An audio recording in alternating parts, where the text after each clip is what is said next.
25,000 కేజీలు మాదక ద్రవ్యాలు విశాఖ పోర్ట్ కేంద్రంగా కంటైనర్ టెర్మినల్లో పెద్ద ఎత్తున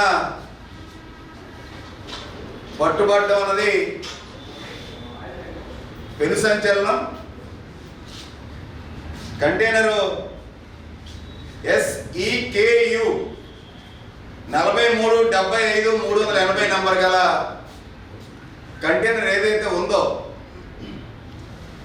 బ్రెజిల్లో శాంటోస్ పోర్ట్ నుంచి జనవరి 14న బయలుదేరినటువంటి కంటైనర్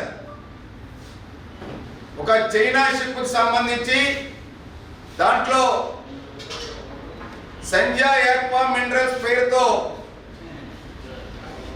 విశాఖకి సాక్షాత్ ఈ నెల 16వ తారీఖున అంటే ఎన్నికల సంఘం ఎన్నికల యొక్క షెడ్యూల్ ప్రకటించిన రోజునాడే సాక్షాత్తు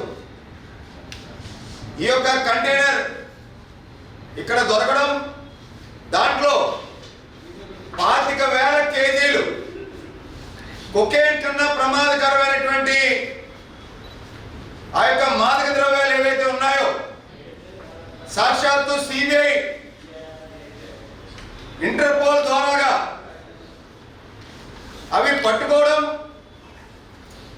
ఏదైనా శాంపిల్స్ ఏ శాంపిల్ కనుక పాజిటివ్ వస్తే అది కొకైన్, B శాంపిల్ కనుక పాజిటివ్ వస్తే దానికైనా ప్రమాదకరమైనటువంటి మాదక ద్రవ్యం అనేటువంటి ఒక ల్యాబ్ టెస్టులకు పంపించేటువంటి కార్యక్రమం చేశారు.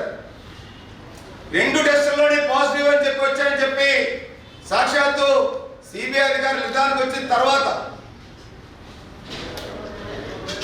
ఈ యొక్క సుమారు 1,00,000 కోట్ల రూపాయలు ఈ మాదక ద్రవ్యాలు విశాఖ కేంద్రంగా కంటైనర్ టెర్మినల్లో ఇక్కడ పట్టుబట్టం అనేది ఎన్నికల నియమావళి ప్రకటించిన రోజునాడే ఇంత పెద్ద డంప్ అన్నది భారతదేశంలోనే ప్రప్రథమం. జగన్మోహన్ రెడ్డి ప్రభుత్వం వచ్చిన తర్వాత విశాఖని ఆర్థిక రాజధాని చేస్తానని చెప్పాడు, పరిపాలనా రాజధాని చేస్తానని చెప్పారు.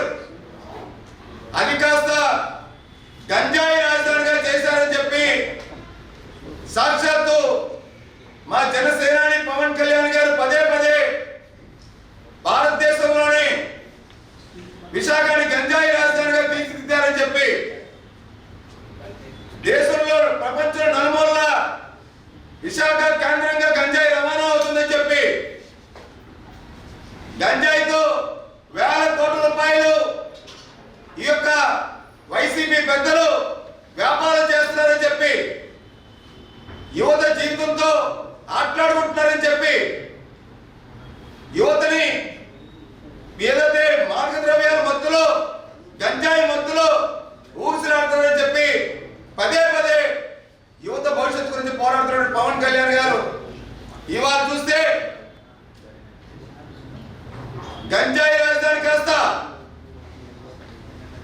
భారతదేశంలోని విశాఖలో మాదక ద్రవ్యాల రాజధానిగా పేరుగాంచేటువంటి అంశం ఇవాళ తేటతెల్లమైంది. ఈ సంజయ్ ఆక్వా మినరల్స్ అనేటువంటి సంస్థ ఎవరిది? కోనం వీరభద్రరావు.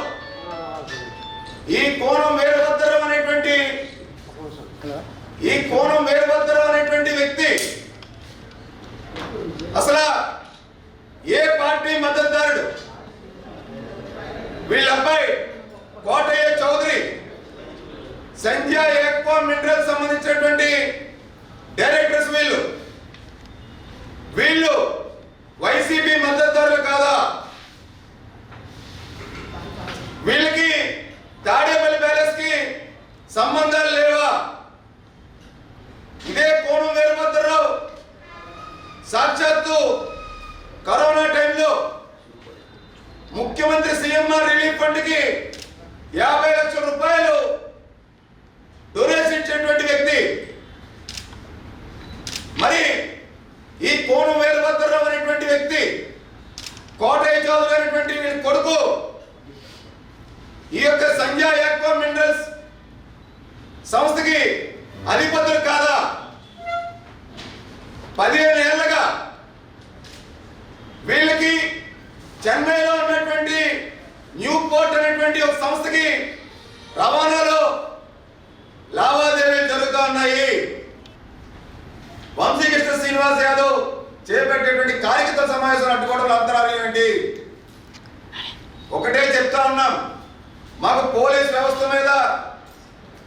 ఎన్నికల అధికారుల మీద గౌరవం ఉంది.